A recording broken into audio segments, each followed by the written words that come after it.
Fala Tricolor, tá no ar a Confraria Tricolor, a reunião dos 3 principais sites independentes de clube. Eu, Leandro Dias, representante do Flu News, do meu lado, o Douglas Van der Kocken. Eu falei Flu News, né? Eu falei Netflu, agora eu me confundi. Não, Eu, Leandro Dias, do foi Netflu. Foi Flu News? Eu Foi sabia, falei Fluminense, alguma coisa, eu falei Fluminense. errado, mas não tem problema. Leandro Dias, Netflu, do meu lado, Douglas Van der Kocken, do Flu News.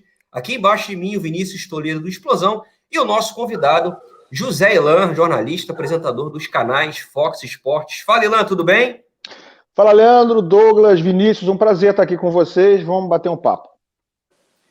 É isso. Assunto não falta. Muita gente fala, por que vocês vão falar, bicho? Não tem jogo, não tem treino, não tem nada, mas não faltam assuntos. Eu vou começar, amigos, logo com a informação que acabou de ser divulgada aí, no âmbito geral, a saída do ministro Mandetta, do Ministério da Saúde. E será que isso pode implicar num retorno precoce do futebol brasileiro? Isso porque o Ministério da Saúde, até então, sob o comando do Mandetta, tinha dito que antes de junho o futebol não voltava no país. Queria saber do nosso convidado, Ilan, o que ele acha disso, o que ele pensa sobre a volta do futebol antes de junho, depois de junho. Tem espaço para jogar futebol ainda, com público, sem público? E aí, Ilan, o que você pensa? Leandro, eu acho que tem espaço para jogar futebol em 2020, desde que a situação se resolva, se acalme e esteja dentro de um parâmetro mínimo de normalidade, né, para que os seres humanos normais possam pensar em outras coisas que não sejam as coisas mais sérias da nossa vida. Eu acho que a coisa mais séria da nossa vida é a saúde, né? Sem a saúde, ninguém está nem aqui. Então não adianta querer jogar futebol, não adianta querer trabalhar. Todo mundo quer trabalhar, todo mundo precisa ganhar dinheiro, todo mundo precisa se sustentar, mas, como eu ouvi outro dia, morto não trabalha, né? Então, a gente está lidando com uma situação seríssima, não é uma situação do Rio de Janeiro, não é brasileira, não é regional, é uma coisa global. Então, é uma crise global, e eu, sinceramente, até me manifestei esses dias no próprio Twitter a respeito do assunto da volta do futebol, antes mesmo da troca do ministro, que vai acontecer agora, né, com a demissão do Mandetta. Eu acho que não há clima para se jogar futebol enquanto as coisas não estiverem próximas de uma quase total normalidade. O que eu quero dizer com isso? Enquanto estiver morrendo centenas de pessoas, enquanto a gente estiver com a pandemia longe do fim, não dá para pensar nisso. Não dá para pensar em se divertir, não dá para pensar em um show, não dá para pensar aí ao futebol. O futebol é um show, é um espetáculo, é um momento de lazer. Então eu creio que eu não vejo clima para isso. E digo mais, acho que independentemente de quem entrar agora no comando do Ministério da Saúde, acho que o STF, inclusive, já se manifestou e voltou a se manifestar hoje, se não me engano, novamente. Quem tem ainda o controle sobre a situação, quem tem a autoridade sobre o que fazer em cada local, são os governadores, são as autoridades locais. Então, eu não acredito que vá haver uma mudança de postura dos governadores. Claro que isso pode acontecer daqui a 15, 20, 30 dias, 40, mas aí é um outro momento. Nesse momento, não acredito que vai haver essa mudança de postura, independentemente dessa troca. E mais, não acho que possa haver futebol, ou não deveria haver futebol, com portões fechados, com um clima de desespero, ou de tragédia, ou de gente morrendo, por aí. Vai acontecer em julho, da coisa estar bem já resolvida, ou quase resolvida, com pouca gente ainda internada, com poucos casos? Pode acontecer. Pode acontecer no fim de junho? Pode, acho que está muito próximo ainda o mês de junho. Mas talvez em julho, em agosto, isso possa acontecer de uma forma normal. Eu acho que não vai ocorrer porque os próprios jogadores vão se mobilizar e não vão topar, não vão aceitar voltar a trabalhar, voltar a treinar, voltar a se arriscar numa situação como essa. É isso, quero ouvir a opinião dos amigos também. Douglas, Vinícius, o que vocês pensam sobre? Pra gente aí já iniciar aqui. A galera já tá participando aqui pra caramba, sacaneando. Cadê o amigo tricolor? Será que o amigo tricolor é o José Ilan? Ou ele realmente tem um amigo tricolor? Mas vamos lá, Douglas, suas impressões aí sobre essa situação. Leandro, como a gente já vinha destacando aqui mesmo no Confraria, eu não vejo o futebol voltando em menos meses. Eu imagino mesmo final de julho, lá para agosto, é o que o futebol esteja voltando. Eu acho que o Ilan tocou num ponto fundamental e importante. Não tem como a gente pensar em futebol, pensar no que é a gente querer assistir futebol, tá acompanhando os treinos, enquanto tiver centenas de pessoas morrendo. Não tem o menor cabimento isso. É claro que o futebol gera emprego, gera renda, tem várias coisas que movem não só o futebol, tem ali os jogadores, os funcionários, costuma dizer, mais humildes dos clubes que precisam tá funcionando para eles poderem render o seu lucro, mas a gente sabe que não tem o menor cabimento, a menor condição pensar em futebol, de parar para assistir um futebol, um jogo, enquanto tiver gente morrendo, gente indo atrás de hospital e não tendo vaga. Hoje o que eu vi que, enquanto no Brasil a gente pensa em voltar às atividades, que a gente vê por aí, pessoas falando em voltar às atividades, na Inglaterra, por exemplo, determinado o isolamento obrigatório. Se tiver 3 ou mais reunidas em algum lugar, a polícia tem autoridade, tem autonomia de mandar ir para casa. E aqui no Brasil, o pessoal querendo sair, eu falo, moro em Queimados, né, Baixada Fluminense, a gente vê o pessoal andando na rua como se fosse coisa mais normal, como se estivesse todo mundo numa colônia de férias, o pessoal vai para a rua. Então, acho que o brasileiro ainda não se tocou, em alguns pontos, em alguns lugares, o brasileiro ainda não se tocou da necessidade que a gente tem, da necessidade da gente se manter nesse isolamento social. Então, implementando, enquanto no Brasil a gente pensa em voltar para a rua o mais rápido possível, como o José Ilan falou, a gente quer voltar, mas a gente sabe da nossa necessidade. Em outros países a gente vê se esticando um pouco mais esse isolamento, que a gente sabe que é muito importante para conter o vírus. Eu acho que, em primeiro lugar, como o Ilan falou, é a vida, não tem como. É isso, Douglas. E até emendando, já para passar para a opinião do Vinícius, teve uma pergunta aqui sobre a redução salarial que o Fluminense fez, chegou a um acordo com os jogadores, enfim. Queria que o Vinícius também falasse sobre isso. E essa redução salarial, o que ele achou sobre isso? Os jogadores tiveram bom senso? Mas o Fluminense, será que ele pagou o que devia? Diga lá, meu companheiro Vinícius Toledo. Boa tarde a todos. Boa tarde também para o amigo do Ilan, tricolor. Primeiro, queria deixar aqui, ressaltar essa questão da saúde aqui no Brasil. O primeiro ponto, acho que o que tem que ser discutido é como que pretendem, né? Como que... Aí eu coloco todos no mesmo pacote, governo federal, estadual, municipal. Como que eles pretendem colocar o povo na rua? Porque o brasileiro, ele não está acostumado com guerra. E a gente está numa guerra, mas eu diria que uma terceira guerra mundial. Essa é a terceira guerra mundial. É esquisito falar, mas é isso. Então, como que pretende botar a população na rua, seja agora, seja daqui a 1 mês, 2 meses, 3 meses? Porque cura, vacina, medicação, não tem. Tanto é que hoje, por exemplo, eu vi no noticiário, a Coreia do Sul está temendo a segunda onda já. Então, esse problema da pandemia, isso vai ficar aí pelo menos, no mínimo, uns 2 anos. Eles, de repente, tendo que fazer quarentenas e mais quarentenas, isolamentos e tudo. Então, resumindo, como que o governo federal, estadual, municipal pretende colocar esse povo na rua? Em que condições? Como que está se planejando? Já estão fazendo algum planejamento para a população ou pretendem falar, vai ser tudo como era antes, pode ir, povão, todo mundo no trem, no ônibus junto, todo mundo no Maracanã? Não vai ser assim, me desculpa, não vai ser assim. No Maracanã, numa boate, escola de samba, não vai ser nada disso. Então, esqueçam o mundo antes da pandemia. O mundo de agora é totalmente diferente. Então, acho que o que tem que ser discutido é a forma de como que o povo vai para a rua, porque do jeito que era antes não pode ser. Agora, sobre a pergunta, Leandro, da redução salarial do Fluminense, Isso aí eu acho que era o óbvio, né? Era o óbvio, os jogadores com certeza tinham que compreender, até porque a gente tem aí trabalhadores aí autônomos no Brasil que não estão recebendo nada. Conforme eu falei aqui no início, é uma guerra que a gente está enfrentando, todo mundo perde, a verdade é essa, não tem, todo mundo está perdendo aí, todo mundo. negócios aí já fechados.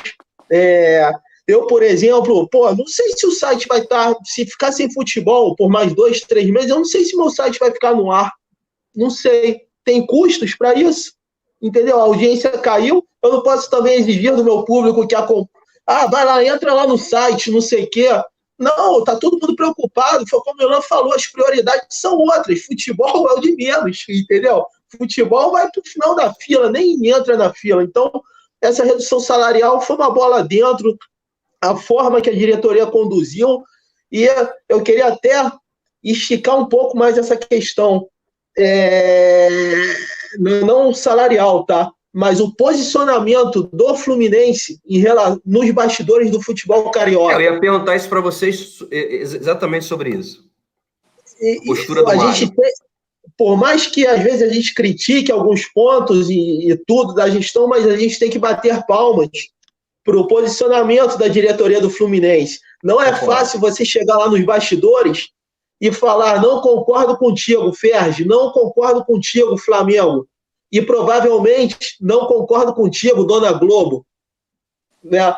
Ninguém fala da Globo, mas a Globo é claro que de repente quer esse futebol de volta aí, meio com portões fechados, porque é uma opção que bota ali na TV, né, para o público. Vai dar audiência, vai gerar publicidade para ela. Então, gente, a gente tem que enaltecer esse posicionamento do Fluminense em São Paulo. No Campeonato Paulista, todos os clubes participantes falaram que só retornarão quando as coisas voltarem ao normal. Agora, aqui no Rio, está o Fluminense contra todos. Me parece que o Botafogo hoje, o Carlos Augusto Montenegro, deu um discurso já se alinhando com o Fluminense. Né? Então, voltou atrás, né? Voltou atrás. Acho que ele sentiu a porrada e aí ele voltou atrás. Desculpa só te cortar, Vinícius, mas é que tem muito assunto aqui e a gente...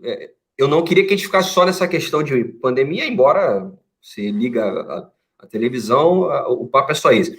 Mas, para quem não conhece o José Ilan, acho difícil não conhecer, né? Já está aí há tanto tempo no jornalismo.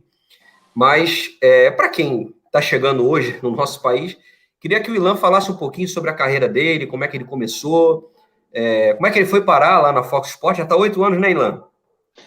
Aí vai acabar o programa, hein? Vai acabar o programa, mas de forma resumida aí, falar um pouquinho sobre a tua carreira. Lá. Eu vou falar rapidinho. Especialmente no esporte, né? Eu comecei trabalhando na Rádio Tupi, né?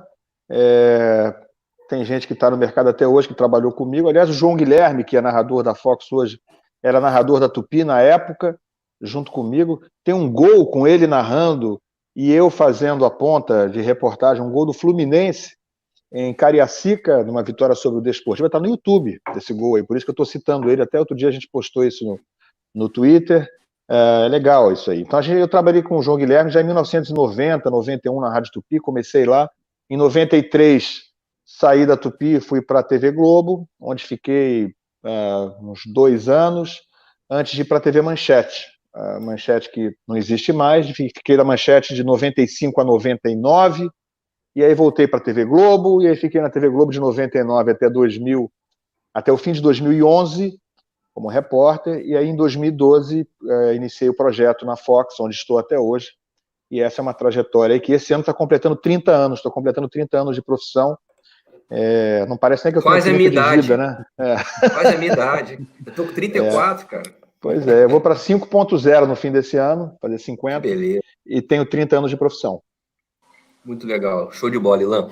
Agora, eu lembro lá atrás, eu estava no jornal Lance ainda. Foi você que começou o projeto do Globoesporte.com, né? Não, eu não comecei o projeto. Eu entrei no Globoesporte.com em 2008, né? Sim. Quando eu tinha até acabado de fazer a cobertura da Libertadores de 2008. Fui o repórter que cobriu todos os jogos do Fluminense naquela temporada pela TV Globo, até a final e tal. E aí, logo depois da final, eu conversei com a chefia e estava um pouquinho realmente saturado ali daquela minha rotina de reportagem, que eu já tinha quase 20 anos na mesma rotina. E aí pedi para me aventurar nessa situação, nesse mundo digital, no mundo da internet, que é algo emergente, ainda é, e foi muito bom para mim. Eu gostei muito, mas não era o começo do projeto do Globoesporte.com. O site já existia e eu participei em determinado momento ali de uma parte dessa história, e o site só cresceu de lá para cá, e foi muito legal, foi uma experiência muito boa, mas não estou entre os fundadores lá do Globoesporte.com. Ah, entendi. Show de bola. Douglas, uma pergunta aí para o nosso convidado, José Ilan. Então, Lan, a gente aqui, pelo menos, aqui no Blue News, acho que os companheiros aí de Explosão e Netflu também pensam de forma parecida. Posicionamento dos campeonatos estaduais. Qual a necessidade que você vê em se retomar o futebol com o recomeço de ter essa reta final do estadual? Pelo menos da nossa visão, não teria essa necessidade. Poderia declarar o campeão, aí claro que vai ter aquela briga toda de quem ganhou o turno, de quem está na frente nos pontos corridos e outras coisas mais, mas com a necessidade da retomada do estadual no que não prosseguir com a Copa do Brasileiro, que são os campeonatos importantes de fato. Douglas, vou tentar ser o mais sucinto nisso aí, porque a gente meio que já explorou um pouco esse assunto, mas eu vou reforçar a minha opinião. Eu acho que o importante agora é resolver o problema da saúde, resolver o problema da pandemia. Está resolvendo daqui a 2 meses, vamos supor. Então, enfim, é difícil hoje a gente prever quais campeonatos poderiam terminar ou acontecer se a gente não souber em que data o futebol vai poder voltar. Na minha cabeça, eu acho que a gente vai ter pelo menos aí mais uns 2 meses de futebol parado, pelo menos. Estamos no meio de abril, ou seja, estamos falando no mínimo na segunda quinzena de junho, né, para o futebol ser retomado, sendo muito otimista. Mas vamos dizer que isso aconteça, né, que no fim de junho ou começo de julho o futebol de alguma forma possa ser retomado. Eu, particularmente, não sou contra a conclusão dos campeonatos estaduais. Para o campeonato carioca, os outros campeonatos estaduais terminarem, faltam 6 datas, são 6 jogos, que dá para fazer até em muito menos do que se faria normalmente. Os jogadores já estão falando em jogar de 48 em 48 horas numa situação como essa. Então, é bom a gente mais ou menos imaginar aqui que o Campeonato Carioca poderia terminar em no máximo 2 semanas, os outros estaduais também. Eu não vejo 2 semanas ou 6 datas como algo crucial no calendário do futebol brasileiro, a não ser que a gente só retome o futebol lá para setembro ou outubro, ou no fim de agosto. Aí pode ser que essas 6 datas façam muita diferença. Não acontecendo isso, eu acho que é possível terminar o Campeonato Carioca, os campeonatos estaduais. Acho que 6 datas não vão fazer toda a diferença do mundo num calendário que tem 38 rodadas de Campeonato Brasileiro, que talvez possa ser até achatado, possa ser encolhido. A Copa do Brasil tem as suas datas fixas, não tem como mexer. Tem Libertadores para acontecer. O que me parece muito claro nesse momento é o seguinte: o calendário de 2020 não vai terminar em 2020. As televisões já estão trabalhando com essa possibilidade quase certa de que isso vai invadir janeiro, fevereiro. E se isso acontecer, o futebol voltando em junho ou julho, vai dar para terminar. O estadual vai fazer em mais 10 dias, mais 12, 13 dias, vai terminar os estaduais. E aí eu acho que não tem esse peso todo no calendário final. Agora, se o futebol voltar em outubro, voltar em setembro, voltar muito depois do que a gente está pensando, aí sim, vai ter que cortar alguma coisa. Vai ter que tirar os estaduais. Agora, ninguém vai declarar time campeão sem final. Esquece isso não vai acontecer. Se não terminar os estaduais, não vai ter campeão em 2020 em nenhum estado. É o que vai acontecer, não tenha dúvida disso. Compartilhe a opinião. Vinícius Toledo. Ilan, o Fred, né? Nosso amigo Fred, o que acontece? O Fluminense, isso aí é notório, já não é mais segredo para ninguém que o Fluminense deseja contratar o Fred. Há quem garanta já que já está contratado, né? Mas queria saber de você. Eles alegam, né? Muitos aí que defendem a contratação do Fred falam: o Fred, pelo menos para alavancar o sócio torcedor, receita de bilheteria. Muita gente ligou, né, essa possível contratação do Fred a esses 2 fatores aí, a parte financeira de marketing. Com esse novo mundo que vem pela frente aí, né, de pandemia, de tudo, de tão cedo a gente ter uma vida normal, supondo aí até que futebol fique 1 ano com portões fechados no mínimo. Queria saber de você. Você acha que vale realmente a pena o Fluminense contratar o Fred? Vinícius, a tua pergunta, ela se fosse formulada da seguinte forma: o Fred é um grande jogador, ele foi um grande jogador e ainda é um bom jogador para nível Brasil. Agora, o vale a pena, ele está intrinsecamente ligado a quanto custa, né? Vale a pena você comprar o carro X, a camisa X que você viu numa loja? Ela é bonita, você gostou dela. Vale a pena? Depende do preço. Depende qual é o custo dela, qual é o custo-benefício. Ah, uma camisa custa R$ 300. Não, ela é bonita, mas eu não quero, não vale a pena, não vou gastar esse dinheiro nela. Ela custa 30, bom, custa 80, talvez eu compre. Então, a coisa do Fred está muito ligada, a minha opinião em relação ao Fred está muito ligada ao custo dele. O Fred não vai vir para o Fluminense ganhar R$ 100 mil, não vai vir para o Fluminense ganhar 150, nem R$ 200 mil. Pode esquecer essa conversa. Não vai ser, ele não vai se pagar como alguns se iludem que isso vai acontecer. Ah, eu quero o Fred mesmo assim custando caro. Ok, essa é uma opinião possível, uma opinião respeitável de uma grande parte da torcida do Fluminense. Eu acho até que é a maioria nesse caso. A meu ver, o Fred é um custo alto, não tem mais por que vir para o Fluminense. Eu não sei nem se é um custo baixo ele deveria ser trazido. Aí você fala, por quê? Mas não vale a pena? Não sei, ele vai ajudar ou ele vai mais atrapalhar do que ajudar? E eu não estou falando nada pessoal contra o Fred. Eu entrevistei o Fred dezenas de vezes, acompanhei muito bem a carreira dele no Fluminense, e ao contrário de muita gente, eu não acho que ele seja um mau profissional, não acho que ele seja chinelinho, não acho que ele seja um cara mal intencionado, desagregador, nada disso. Acho que o Fred é até um belo profissional, um ótimo exemplo, um ídolo das crianças. Eu cansei de ver ele no Fluminense, cercado de crianças, ajudando, e dando atenção especial, às vezes é uma pessoa com deficiência, que fosse ao Fluminense. Então, é um cara legal, e é um exemplo muito legal. A questão é puramente uma avaliação técnica e profissional do momento do Fred. O Fred tem fim de carreira, ele se lesiona muito, ele custa muito caro, e ele, se vier para o Fluminense, vai ter que ser titular. Então isso é um problema. Se você tem o Evanilson lá, se você tem jogadores jovens da base, você tem o Marcos Paulo, você tem jogadores surgindo a todo momento no Fluminense, você vai ter um cara que obrigatoriamente vai ter que ser titular. Ah, ele no Cruzeiro não era. O Fluminense não é o Cruzeiro. No Fluminense, se ele vier, ele vai ter que ser titular. Ninguém vai botar ele no banco de reservas, porque se botar vai arrumar um problema. Então, assim, o problema é muito complexo. Se ele viesse realmente podendo não ser escalado, eventualmente, precisando recuperar, precisando conquistar o espaço dele e custando pouco, eu não teria nada contra, não. Mas ele vai custar muito. Essa conversa de que o plano sócio-torcedor e, enfim, arrecadação e bilheteria vai pagar o salário dele, não vai. A não ser que eles falem, olha, o Fred vem a custo zero e o que ele vai ganhar vai ser fruto do sócio-torcedor, fruto da bilheteria. O salário dele vai ser 50 mil mais essas receitas. Ok, mas não vai acontecer isso. O Fred ganha 1 milhão no Cruzeiro.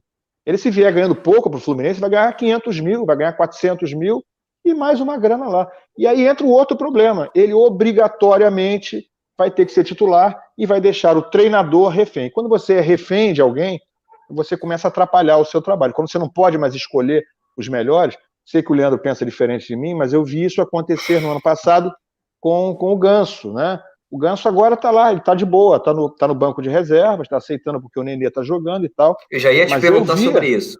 Eu via no ano passado, independentemente, eu não estou nem entrando muito no mérito se o Ganso às vezes é útil, eu acho que ele às vezes é útil, sim. Mas o meu problema em relação à crítica da presença do Ganso é que o Fluminense era refém dele.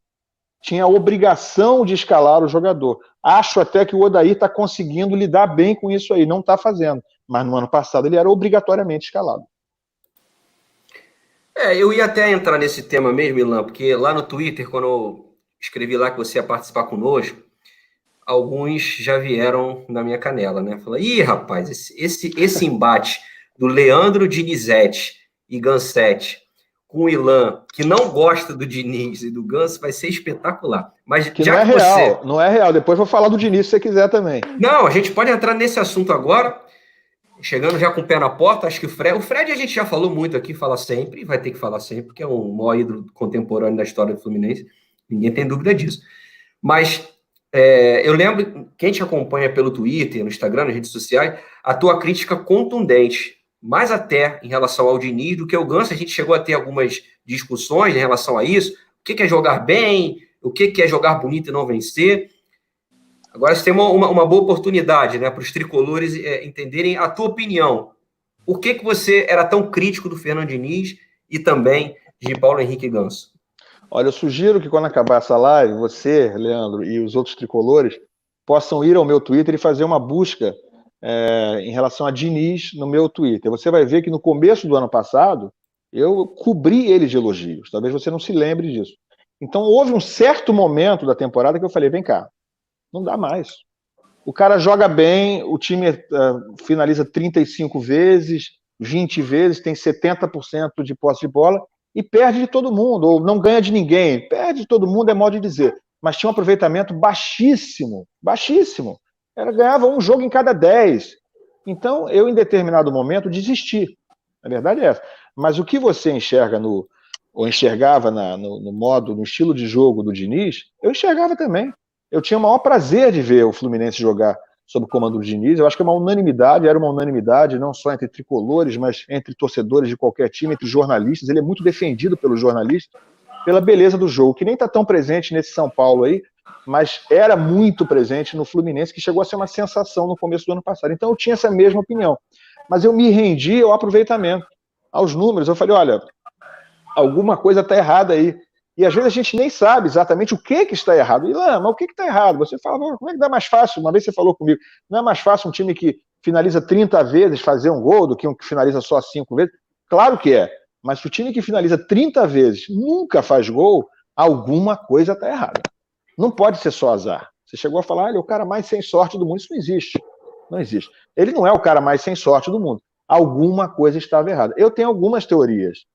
Eu acho que o time era desequilibrado, o time atacava demais, mas finalizava às vezes sem estar preparado para finalizar, finalizava de qualquer jeito, finalizava uma jogada que ainda não estava segura para ser finalizada. Então aquelas 30 finalizações, na verdade, seriam 15. As outras 15 foram finalizadas meio sem que o lance tivesse concluído o suficiente para ser finalizado. E eu acho que o Diniz, no Fluminense, não sei se ele melhorou em relação a isso, eu não estou tão próximo lá da trajetória dele no São Paulo, ele no Fluminense, ele pecou um pouco por falta de humildade. Ele é um cara muito legal. O Diniz é um cara legal, a beça também. Trabalhei com ele quando ele era jogador do Fluminense, né, do Oswaldo e tal, entrevistei ele 1000 vezes. É um cara admirável, realmente. É um cara admirável. Mas o que eu acho que faltou humildade para ele foi quando ele diversas vezes dizia nas entrevistas coletivas, depois do jogo, em que mais uma vez o time jogava bem e não ganhava, ele falava, olha, mas eu não vou mudar. Eu não vou mudar nada. Eu não falou isso dezenas de vezes. Eu não acho que tem que mudar nada, eu vou insistir, isso vai dar certo, o time está jogando bem, tem bons números. Sim, mas os bons números pressupõem vitória. O bom número principal é o do placar, né? Você não pode sair de um placar de 0-1 e falar que jogou bem.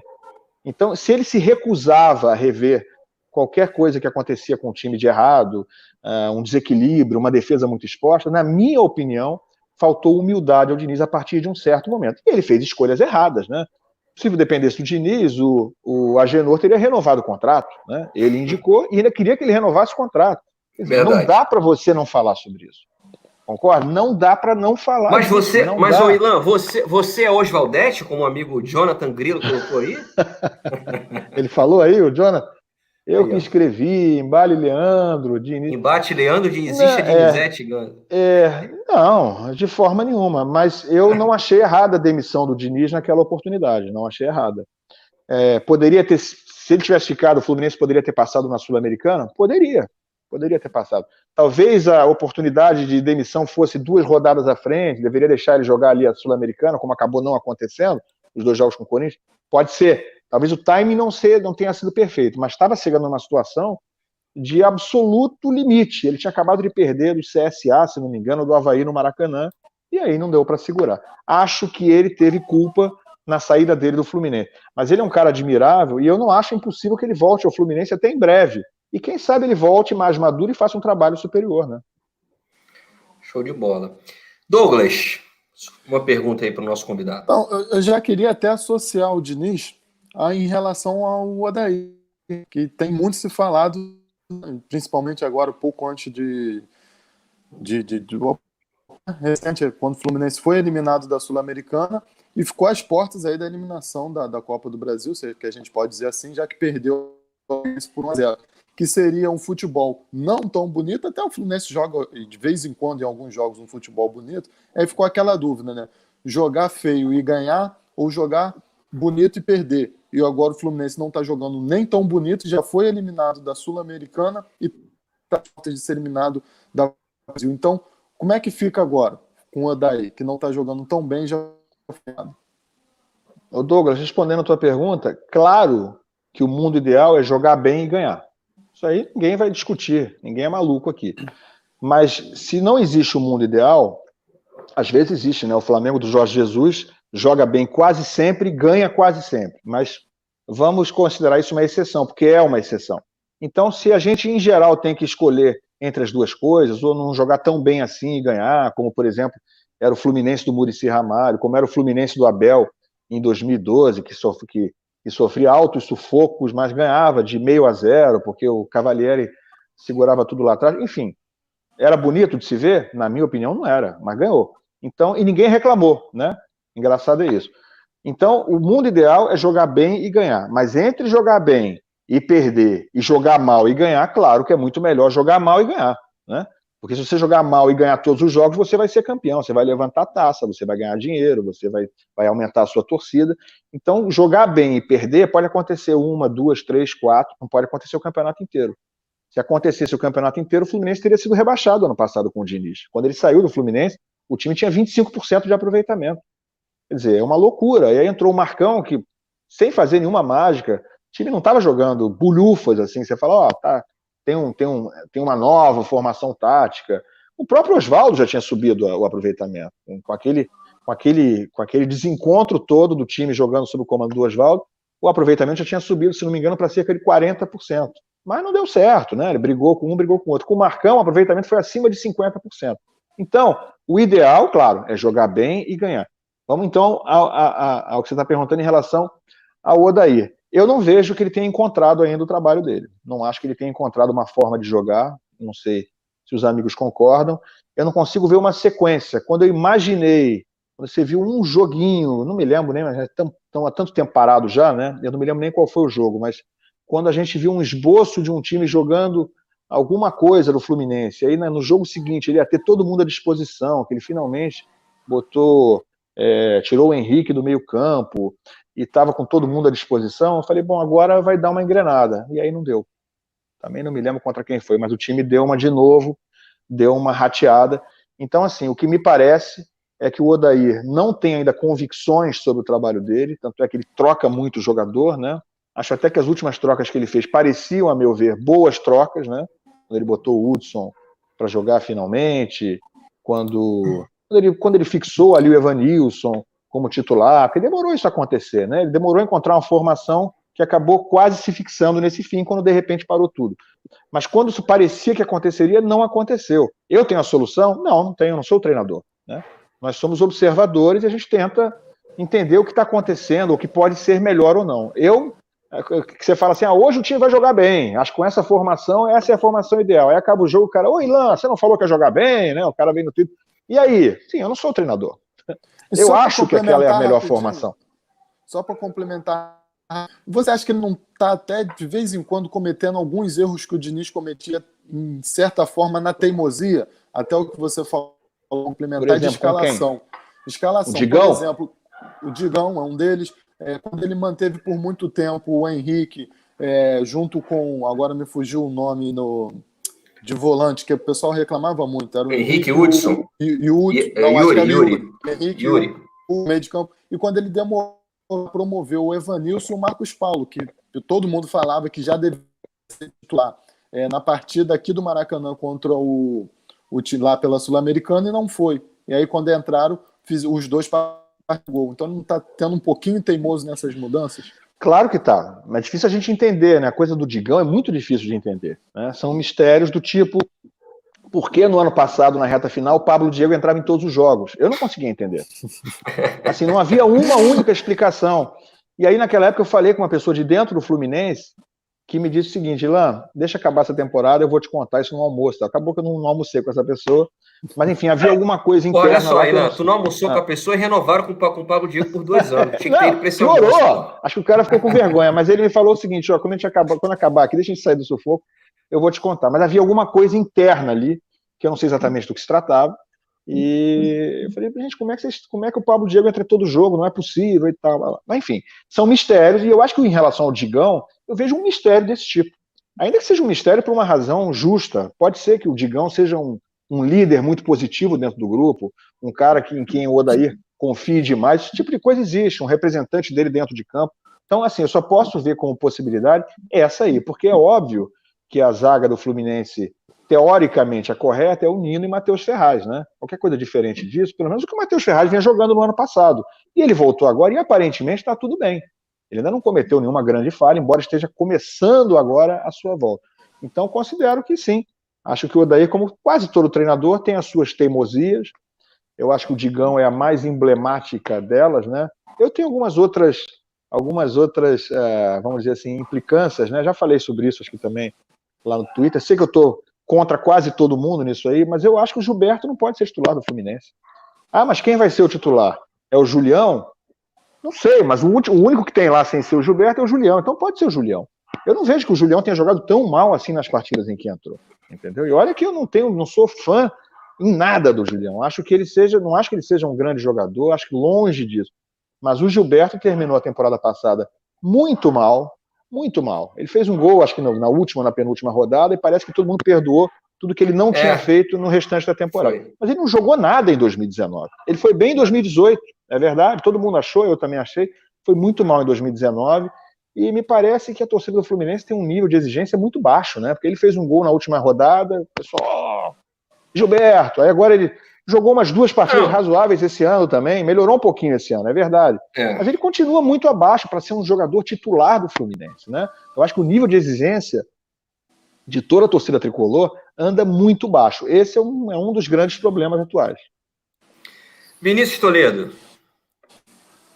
Ilan, saindo um pouco do gramado e indo para as internas do clube, como é que você enxerga esses 10 meses de gestão do presidente Mário Bittencourt, sabendo que a gente ainda tem alguns problemas de transparência ali, o orçamento mesmo do clube nem foi aprovado ainda, né? Era para ter sido submetido à votação do Conselho Deliberativo até dezembro do ano passado, não foi.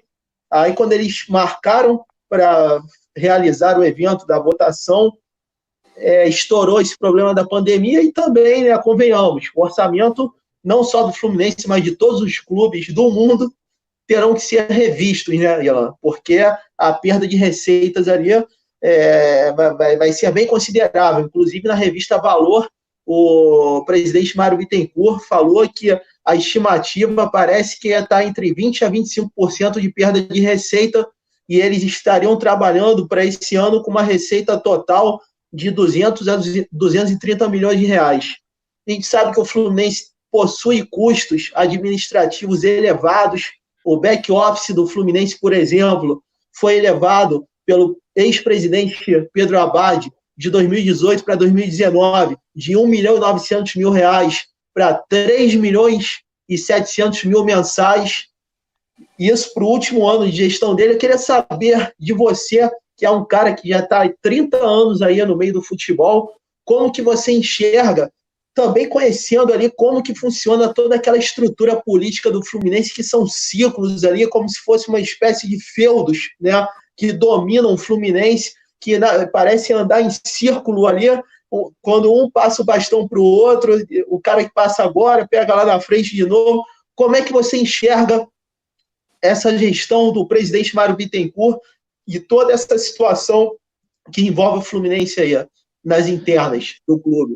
Vinícius, eu não conheço a gestão do presidente Mário Bittencourt por dentro, né? Eu não conheço detalhes do que está acontecendo nos bastidores, então eu vou falar sobre o que eu sei.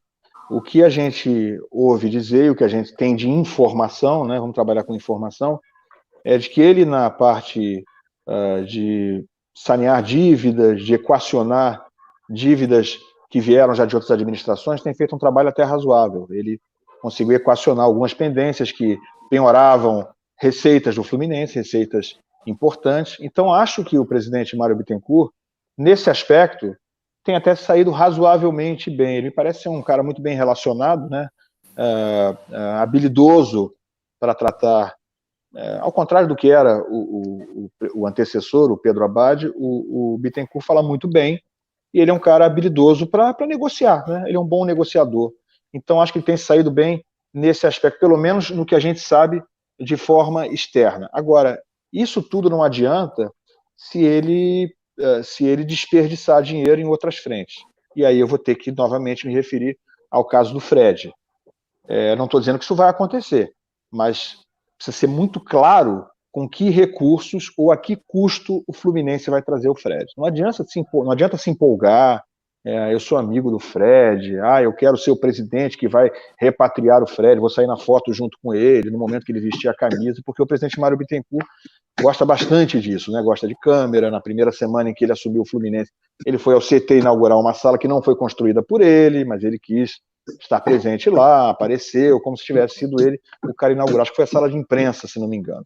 Acho até que ele poderia estar lá, já como presidente, que já tinha sido empossado, mas ele tinha a obrigação, naquele momento, de convidar o antecessor que fez a sala, porque ele apenas inaugurou. Então, assim, me parece que o presidente Mário Bittencourt, repito, que tem aparentemente qualidades em negociar dívidas, negociar penhoras, e, enfim, tudo isso que tem atrapalhado com que o Fluminense ande, me parece que ele peca um pouco nessa situação de vaidade. E eu acho que grande parte do desejo do Fluminense de trazer o Fred novamente está ligado a isso. O Mário Bittencourt, que é inegavelmente um torcedor do Fluminense, é um tricolor, ele quer ser o presidente a trazer o Fred de volta. O Fred é um dos maiores ídolos da história do Fluminense, mas ele não pode vir a qualquer custo. Ele não pode vir arrombar os cofres do Fluminense e acontecer o que está acontecendo com o Cruzeiro agora. O Cruzeiro está na segunda divisão e com o Fred acionando o Cruzeiro, segundo nós sabemos, com uma dívida de 70 milhões de reais. Então, assim, vamos com calma nessa hora. Repito, acho que o Fred é um cara admirável, é um ídolo, acho que ele é até um bom exemplo em muita coisa, mas ele não vai vir jogar de graça, ele não vai vir jogar por amor, nem próximo disso. Então, o Mário Bittencourt, ele corre risco de colocar esse saneamento do clube, que aparentemente ele está iniciando, está começando a fazer, está buscando esse caminho, quando ele tem esses arroubos de megalomania, né? Não adianta querer trazer o Fred de qualquer maneira. Se ele vier barato e for uma coisa que ele esteja muito combinado de que ele não vai ter que necessariamente ser titular, eu não acho que seja um grande problema, mas isso é possível fazer? Tanto uma coisa quanto outra, não me parece. É verdade, Ilan. Eu acho que eu sempre falei aqui sobre a questão do Fred. O Vinícius, a gente tem uma opinião parecida, o Douglas discorda, o Douglas é a favor da vinda do Fred. É mais uma questão técnica, até mais do que financeira, porque o Mário pode vir com algum discurso de que não, ele vai se pagar e apresenta alguns números e tal, todo mundo acredita e vamos embora. Mas assim, você analisa o elenco formado para esse ano, que o Mário disse algumas vezes em coletivo que o Fluminense teria um time muito bom para 2020. Não sou eu que estou dizendo, foi o Mário. Ele falou que o Fluminense ia ter um time muito bom. Eu não sei o que é bom para ele. Mas vamos lá. A minha preocupação, ela sempre residiu na formação do elenco. E aí você vai pegar os jogadores, tirando aquelas renovações bizarras, né, que a gente sempre discute aqui, Digão por 3 anos, Pablo Diego por 2 anos, renovou com o Igor Julião até 2021. Qual foi o último agora, amigos? Douglas e Vinícius. Que a gente Frazan por 3 anos. Então, assim, tudo bem. Mas olha só, aí você vai para o mercado e você traz. Você renova com o Digão, que tem 31 anos, você já tem o Muriel com 33, você já tem o Ganso com 30, tem o Nenê que vai fazer 39, aí você Egídio, traz... 34. Exatamente, aí você traz o Egídio que vai fazer 34, ou já tem 34. Henrique com 34, Hudson com 32. Gente, aí você quer trazer o Fred que vai fazer 37. Cara, não existe hoje, o futebol está provado que você precisa ter intensidade. Nenê faz 39 esse ano, Leandro. 39 esse ano. Leandro faz 39, ainda tem o zagueiro Matheus Ferraz e o Lucas Claro. Matheus Ferraz com 35. É time de Master, né? Exato, cara. Então aí você vai trazer mais um, não é? Se você faz um time jovem, intenso, qualificado, você coloca o Fred lá para jogar uma ou outra partida. 100%, concordo. Perfeito, 100% legal. com você. É isso aí. Agora, mas você vai mandar todo o time embora agora? Porque para trazer o Fred tem que mandar 4 daqueles ali embora. E outra, se é um time de moleque só, você bota o Fred ali, beleza. Mas não é para juntar toda essa galera aí, pode reativar o canal 100. Eu vou ficar de projeto. Tem um agravante. Outra coisa, tem um agravante. Todo mundo agora vai ficar um tempão sem jogar. O Fred não joga desde dezembro, meu amigo. Vamos fazer 5 meses sem jogar. Um cara que vai fazer 37 anos. Vale trazer, aí repetindo o que o Ilan falou, a qualquer custo. Não só a parte financeira, a parte técnica, cara. Esse Fluminense ele precisa fazer alguma coisa. Vai brigar para não cair de novo? Cara, se tivessem feito um acordo similar ao que o Flamengo fez com o Júlio César, do goleiro, né? Ficava ali no banco, entrou 2 ou 3 No partidas, encerrou a Carioca, carreira. né? Pô, O Juninho maravilha, Pernambucano, quando voltou para o Vasco, foi uma coisa meio assim exato. também. Mas não é isso, né? Mas é complicado, né? Até o Então, André só Calastro tá para dizendo que vai complementar, correr nesse Leandro, time.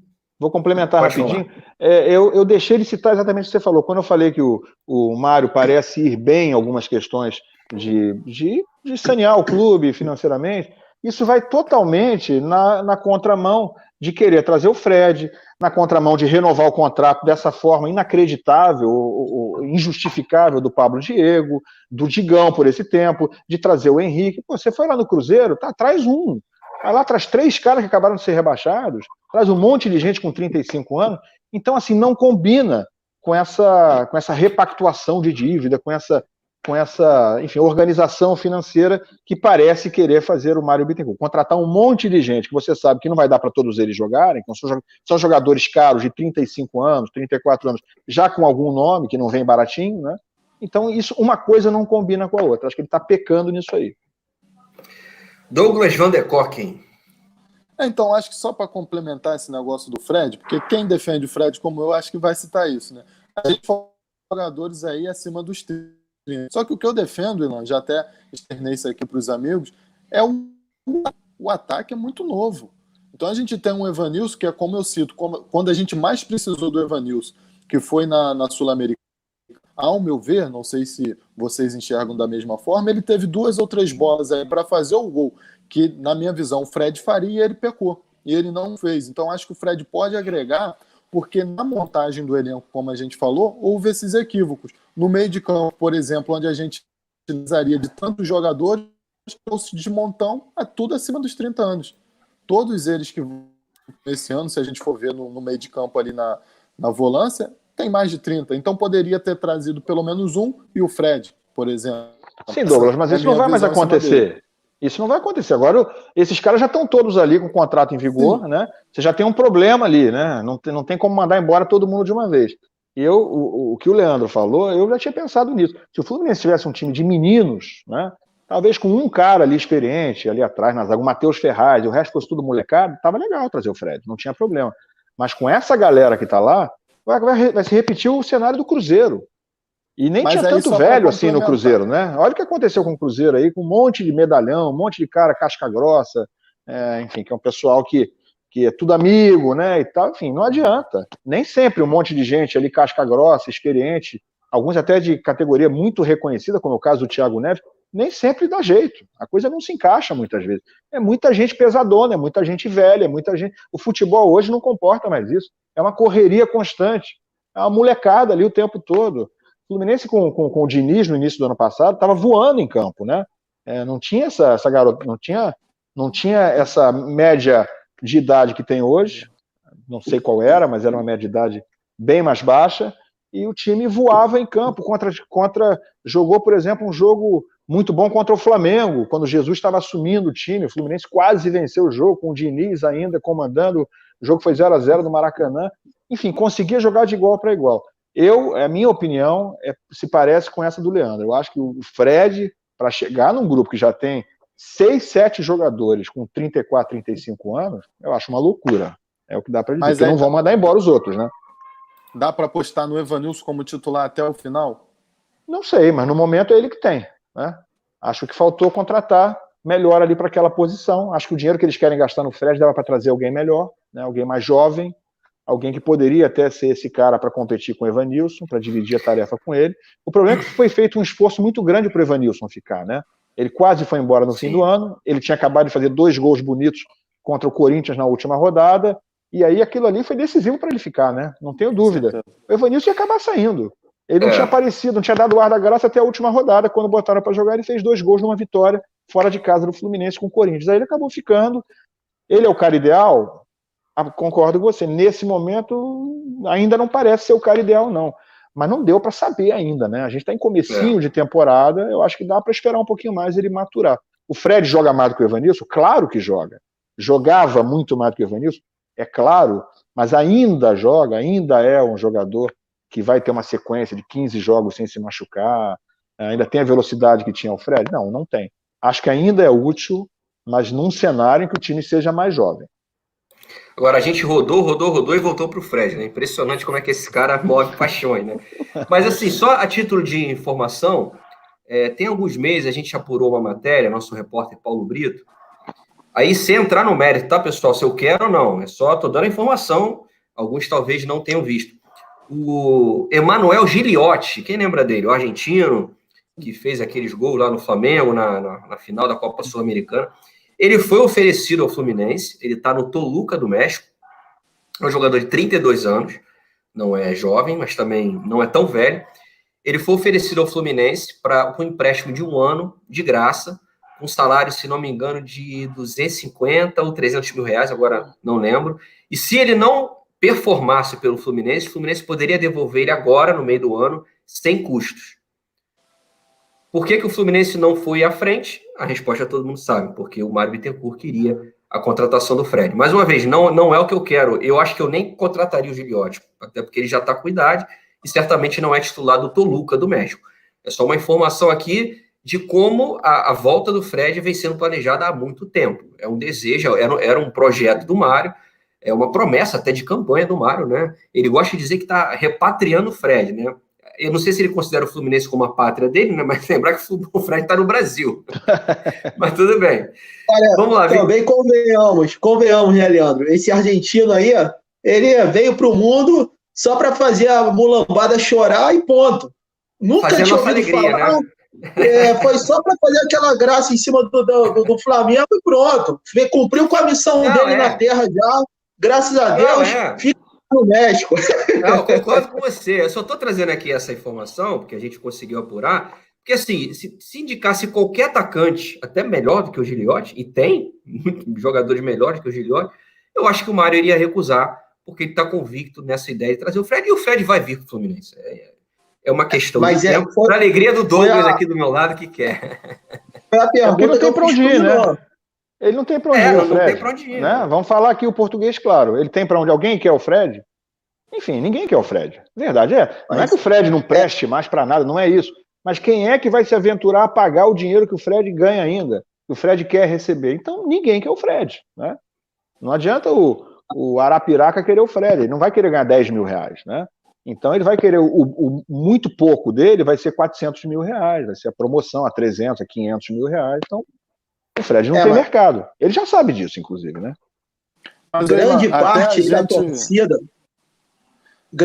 da torcida e até pessoas ligadas à diretoria sempre falaram que o Fred tem que retornar principalmente porque ele vai alavancar o sócio torcedor, vai aumentar a receita da bilheteria. Por isso que eu perguntei ao Ilan, porque diante do que está ocorrendo no mundo, já quebra esses argumentos. Aí sobra só a parte técnica que realmente tem que ser discutida. E eu, particularmente, eu acho que o Fred realmente, em termos de retorno técnico, eu acho que não tem mais muito para dar ao Fluminense, não. Mas tudo bem, vamos lá. Se vier, eu vou gritar, o Fred vai te pegar. Do sofá, né? Porque a gente vai ficar um bom tempo sem ir ao estádio. Agora aqui, pessoal, tem uma pergunta aqui do Maurício Hard Rock. Deve ter outros como ele também que quer saber. Ele está dizendo que o José Ilan deve ter informações sobre o grupo das Laranjeiras, né? O grupo Laranjeiras 21. E perguntar para você, Ilan, se você tem informações sobre a reforma de Laranjeiras. Não tenho, você acha? O que você pensa sobre o assunto? Não tenho informação nova sobre isso aí. Acompanhei, né, que há esse projeto. Quem é que está envolvido? Que é parente do presidente? É o pai dele que está envolvido no projeto? O pai dele faz parte de uma comissão criada pelo Fluminense. O pai dele faz parte. Isso. Bom, eu enfim, não tenho informação nova, mas eu sou um entusiasta da volta das Laranjeiras. Acho que não há motivo para que o Fluminense não utilize seu estádio. Eu já fiz jogos em estádios de todo o Brasil e comparo bastante as Laranjeiras com vários estádios onde já fiz jogo, porque o pessoal costuma dizer o seguinte: mas como é que vai ter jogo nas Laranjeiras? Vai atrapalhar o trânsito. Gente, eu cobri Copa do Mundo, Olimpíada, jogos em mais de 50 estádios no Brasil e mais uns 10 ou 15 no mundo. Não existe estádio, vou repetir, não existe um estádio sequer no mundo que eu tenha visto, uns mais, outros menos, que não cause impacto no trânsito em volta de onde ele está. Não existe.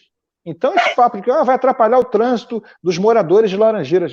O estádio das Laranjeiras o estádio Manuel Schwartz, que é como se chama hoje, ele está lá antes dos moradores.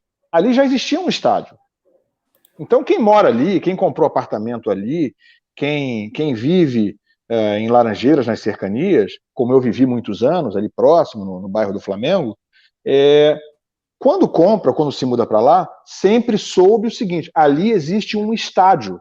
Quem mora perto do Maracanã sabe que ali tem um estádio. Quem mora perto do Maracanã é castigado toda vez que tem jogo, com alterações no trânsito, com impacto no ir e vir dos moradores, ainda mais quando é um jogo de público grande. Quem mora perto da Gávea, onde havia jogo até, acho que o fim dos anos 90, fiz muito jogo lá como repórter, sempre soube disso. Então, só os moradores das Laranjeiras, ou da Zona Sul, ali do Leblon e das Laranjeiras, só esses não podem ser impactados. Os moradores de São Januário, que moram ali em São Cristóvão, podem ser impactados pelo movimento que tem em volta de São Januário, que é um estádio também de dificílimo acesso, não tem onde parar carro, não tem transporte público, Laranjeiras hoje tem, né? Tem ônibus farto, tem metrô ali perto. Então, só os moradores da Zona Norte e da periferia, de Bangu e do Ítalo Del Cima, onde já fiz jogo, só esses podem ser impactados. Por que os moradores de Laranjeiras não podem ser minimamente impactados por um jogo por mês ali? Qual é o problema? O estádio já existia, não é algo que foi construído agora e que tem que ser aprovado. Assim como o estádio da Gávea, assim como todos os outros. Então, não existe estádio, pode ser o estádio da final da Copa do Mundo da Rússia, pode ser o do Kazan, lá onde estive agora, onde o Brasil foi derrotado pela Bélgica. Qualquer estádio causa transtorno no entorno. Tem guarda de trânsito em volta, isso aí faz parte. É a vida de um estádio é essa. E o estádio das Laranjeiras, repito, já existia muito antes daqueles prédios que estão ali em volta. Perfeito, perfeito. Eu acho que todo mundo aqui concorda, né, pessoal? Vinícius, Douglas. Não, é isso. Agora, Ilan, eu queria que você falasse, cara, porque quem te acompanha pelo Twitter, você é um cara muito sarcástico, irônico, gosta de brincar.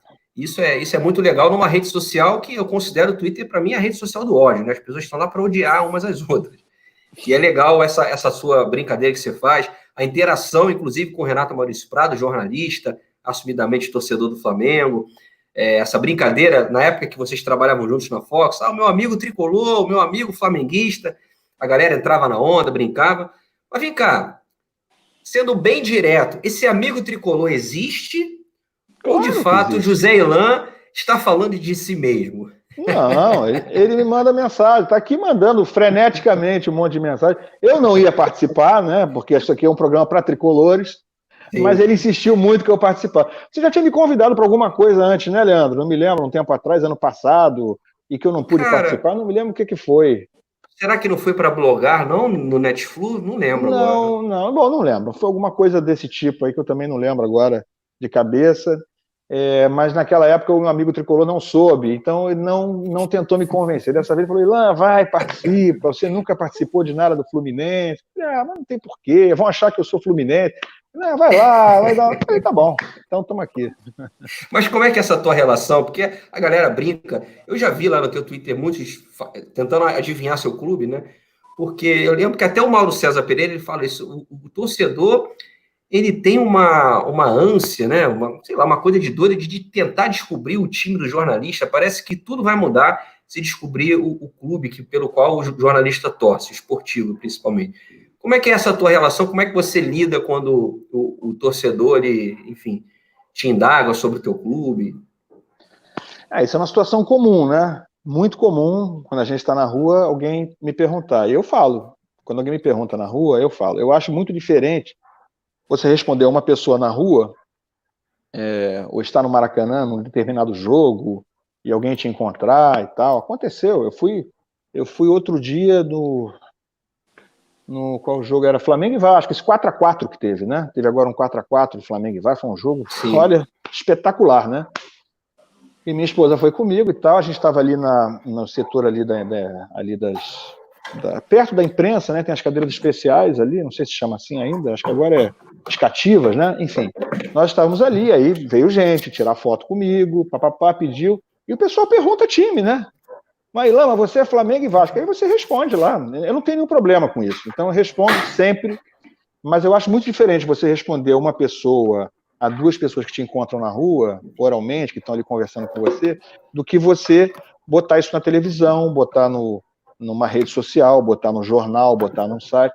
E aí você fala assim, é proibido, é um big deal isso aí, você revelar. Não, não é. Eu não acho que seja a coisa mais importante do mundo. Mas não há necessidade de falar, entendeu? Eu não vejo necessidade de chegar e explanar. Eu não acho que isso tenha nenhuma utilidade na vida de um jornalista esportivo. O jornalista esportivo, ele está ali no Twitter para tentar falar a verdade. Seja sobre o Flamengo, seja sobre o Vasco, seja sobre o Fluminense, seja sobre o Botafogo, seja sobre o Bangu. De vez em quando, o jornalista esportivo pode falar alguma coisa como pessoa física, brinca com alguma coisa. Eu brinco muito lá, né? Como vocês sabem e tal.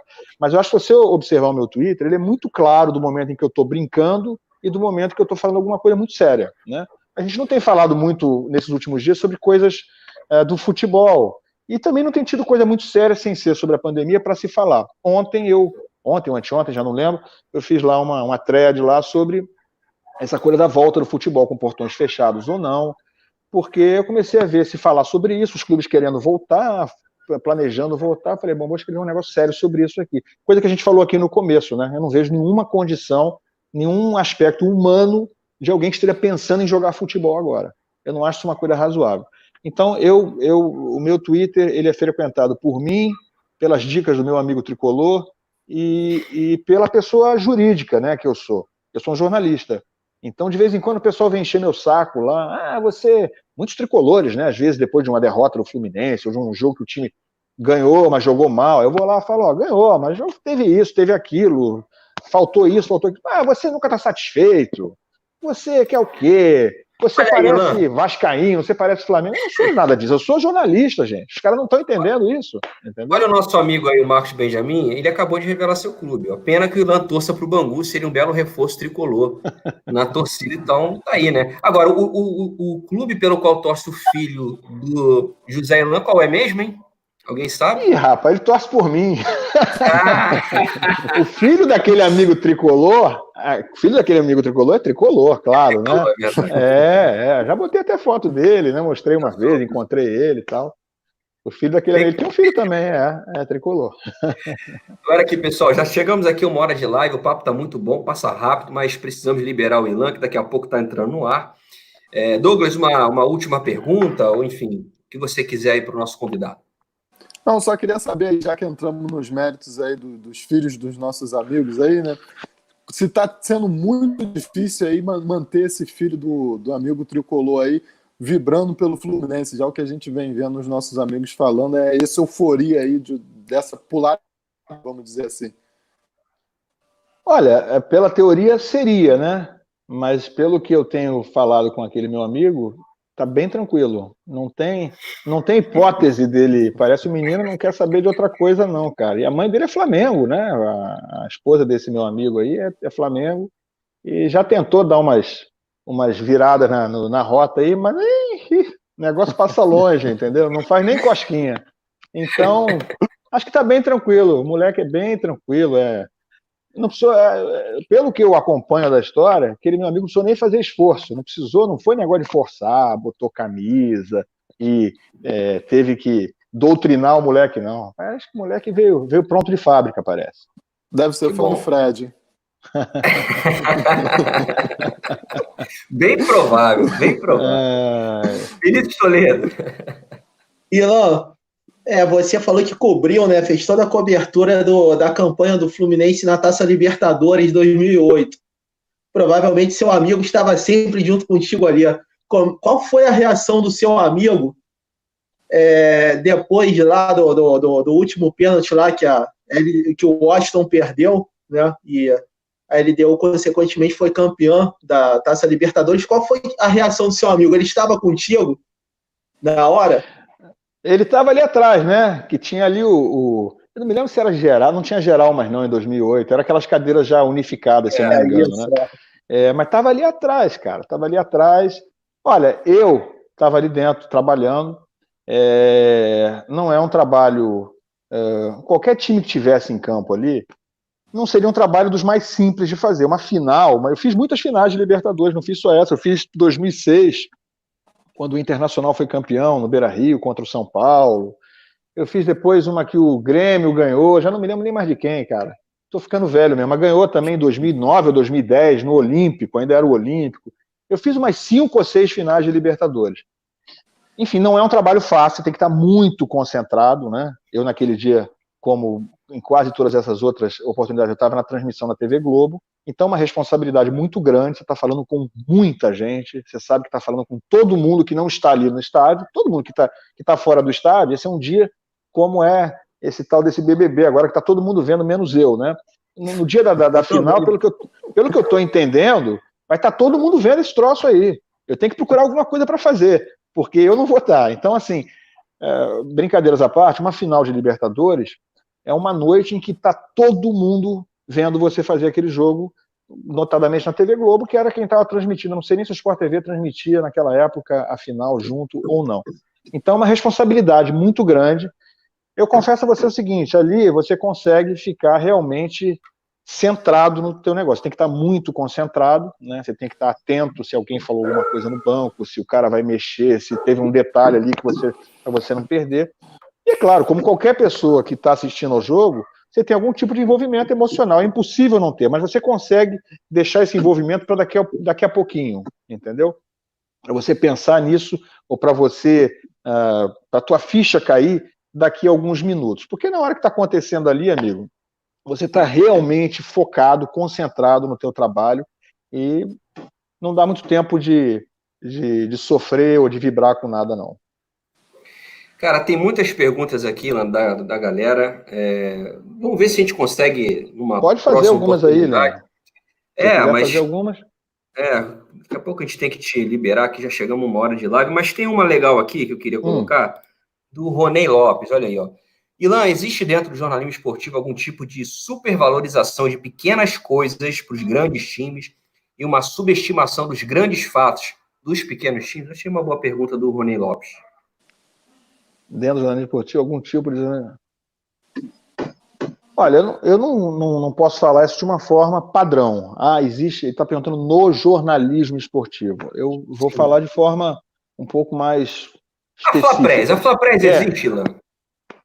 Eu acho que não dessa forma que colocam. Eu sou chamado de Flapress constantemente no Twitter por tricolores, por criticar eventualmente algo que o Fluminense não tenha ido bem, por fazer algum elogio ao Flamengo. Como é que não vai elogiar esse time do Flamengo atual?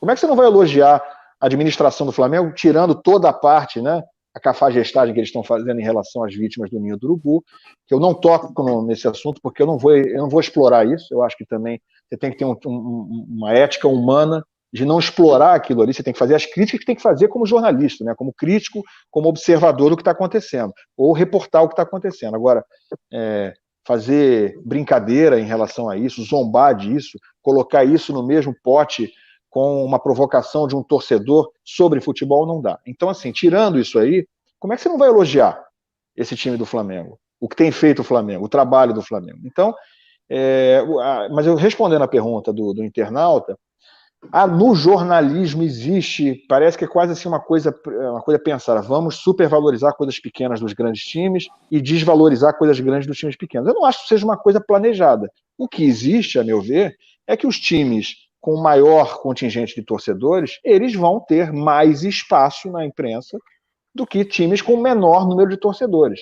Se o Flamengo, sei lá, vamos pensar se o Flamengo inaugurar um campo amanhã, vai provavelmente ser uma nota de site. Se o Bangu inaugurar um campo amanhã, isso não vai sair em lugar nenhum. Com todo respeito ao Bangu, que eu acho super simpático, até sigo lá, dou retweet no perfil do Bangu e tal, Bangu, né? o América e tal. Não, eu sou América, na verdade. Mas eu cobri o América no início da minha carreira, eu tenho um carinho imenso pelo América. Mas, enfim, então, assim, eu acho que é absolutamente compreensível.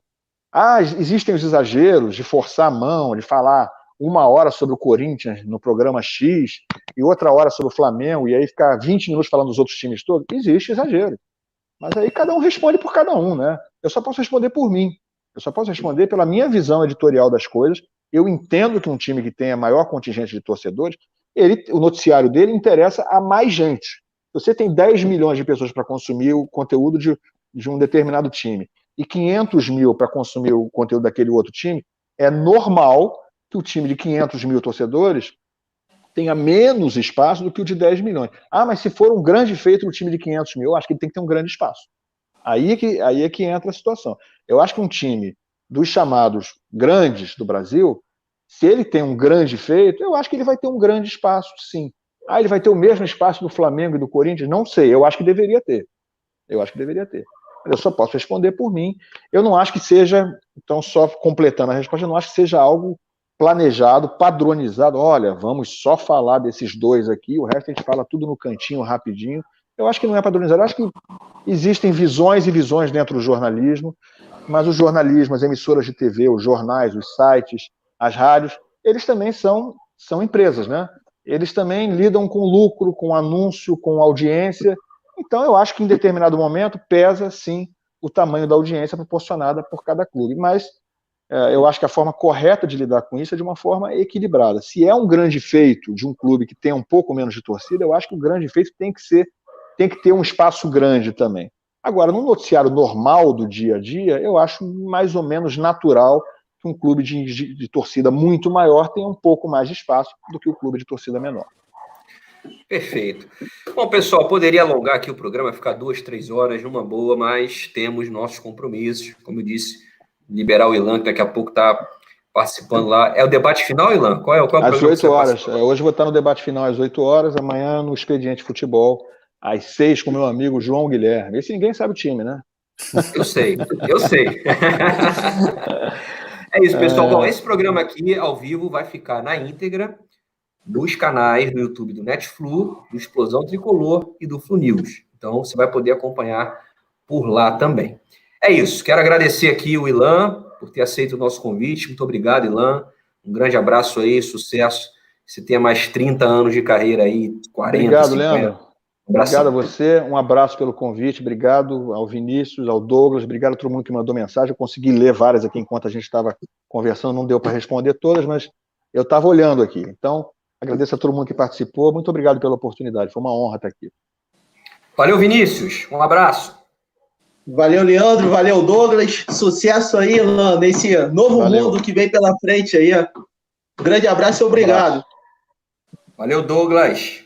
Valeu, Leandro, Vinícius, Ilan. Só agradecer mesmo pela participação aí do Ilan, abrilhantando aí o nosso provando para a galera um pouquinho mais desse jornalismo aí que o pessoal tanto repercute aí no dia a dia. Obrigado, um abraço, pessoal. Saudações tricolores. Valeu, galera.